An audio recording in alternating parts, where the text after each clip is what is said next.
سلام. اگه تو هم میخوای مثل من اینجوری بدون فایرورک پرواز کنی و یه لانچر داشته باشی، این ویدیو مخصوص توه، پس تا انتها نگاهش کن. خب بدون هیچ معطلی بزن بریم سراغ آموزشش. وسیله زیادی نمیخواد، همین چیزایی که داخل اینونتوری منه و مقدار وین چارج. حتما نیاز این همه وین چارج داشته باشی.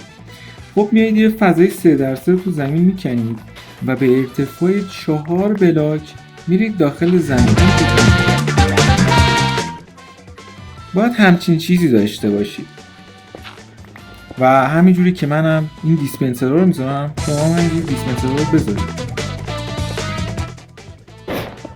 و بیایید بیرون و یه پرشر پلیت بذارید وسطش که همه اون دیسپنسرهایی که پایینه درگیر بشن و برید پایین و زیر دیسپنسری که گذاشتید ته تهش اونجا باید یه دونه ابزرور بذارید که صورتش به سمت بالا باشه و ردستون رو به ابزرور وصل کنید و بیارید بالا و به فاصله 2 بلاک از هر ابزرور دیوار رو بکنید و یه ارتفاع بگیرید بیایید بالا، یه بلاک بیایید به سمت بالا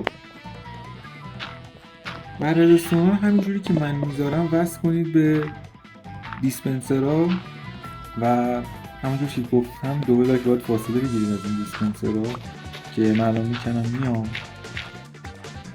خب من همشون رو کندم و الان اینجوری همش رو دونه به دونه وصل میکنیم به دیسپنسرها.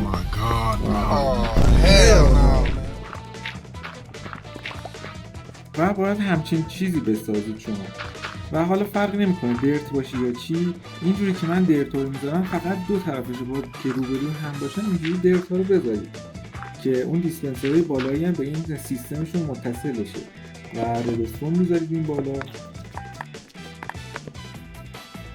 و حالا اینجا باید پر کنید این دیسپنسر رو. حالا من برای هر کدوم 2 استک میذارم، حالا شما میتونید کمتر بذارید و این دیسپنسری که پایینه رو هیچ وقت فراموش نکنید چون این کار اصلیه رو انجام میده.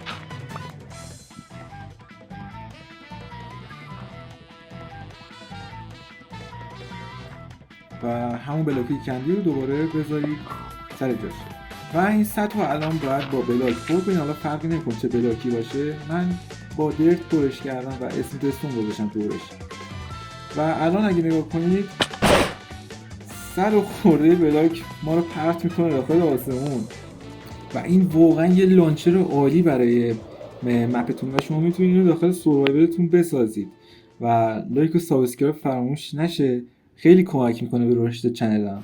بریم یه بار تستش کنیم. حالا هر آموزش دیگه‌ای، هر فرمی، هر چیزی شما نیاز داشتید برام کامنت کنید تا من براتون آموزش رو بذارم و من چیز کوچیک نمیسازم.